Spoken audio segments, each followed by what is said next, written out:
بسم الله الرحمن الرحیم. عرض سلام دارم.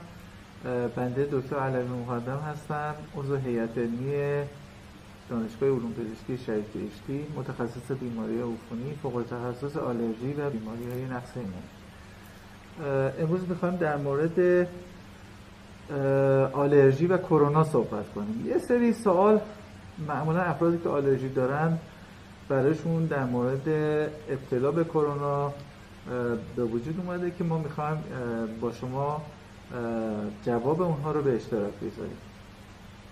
بعضی از افرادی که دچار آلرژی به مواد غذایی هستن سوال میکنن که آیا ما در مقایسه با سایر افرادی که آلرژی ندارن در معرض خطر بیشتری برای ابتلا به کرونا هستیم یا نه؟ اگر بخوایم خیلی سریع و کوتاه به این سوال جواب بدیم، جوابش خیر هست.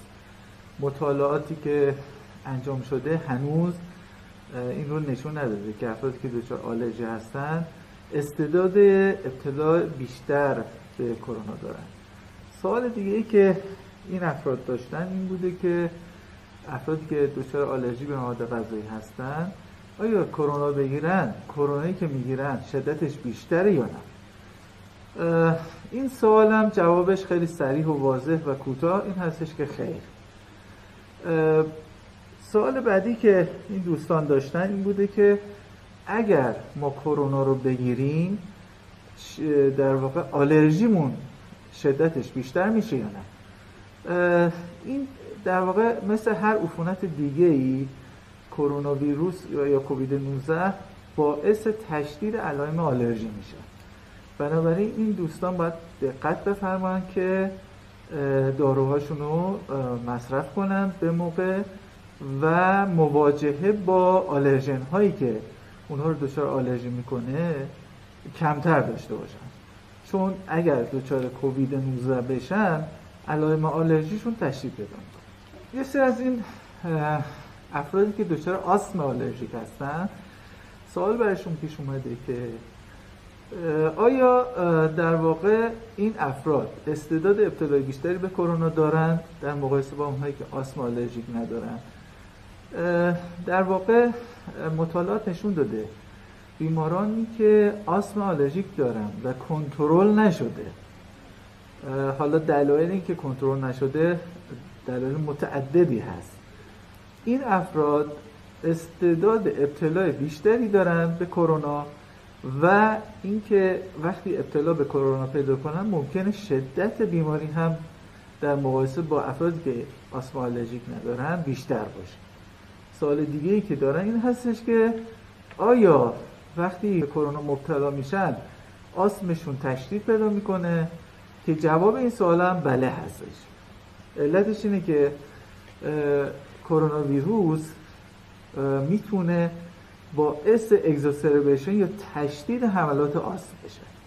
بنابراین دقت به این مسئله که این موارد پروتکل های بهداشتی توسط این افراد بایستی به خوبی رعایت بشه برایشون حائز اهمیت. یک.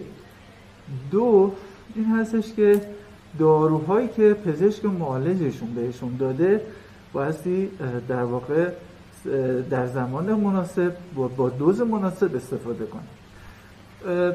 دوستان رعایت باید بکنن که وقتی بیرون از خونه تشریف دارن حداقل یه فاصله نزدیک 2 متر رو رعایت کنن با افراد دیگه. خب این مستلزم اینه که از وسایل نقلیه عمومی استفاده نکنن، ولی این خب شدنی نیست. راه چاره آلترناتیو و جایگزینش این خواهد بود که این افراد از ماسک هایی استفاده کنن که قابلیت فیلترینگ ویروس رو داشته باشه، یعنی ماسک هایی مثل ماسک N95 که البته در واقع اگر موجود نباشه هم ماسک های جراحی هم میتونن استفاده کنن.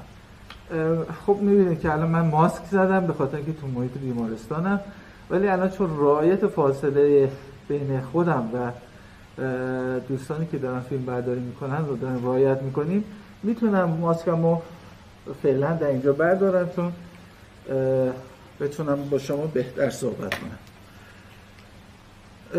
سوال بعدی که وجود داره این هستش که افرادی که دچار آسم آلرژیک هستن خب معمولا ممکنه بعضی مواقع از قرص‌های کورتون استفاده بکنن، به خصوص تحملات تشدید شده آسم. میدونیم که قرص کورتون میتونه باعث ساپرشن یا پایین آوردن سیستم ایمنی اون بیمار بشه و این خودش اون فرد رو مستعد میکنه به ابتلا به کرونا. بنابراین اتفاقی که میفته ترجیحاً در زمانی که الان اپیدمی کرونا رو داریم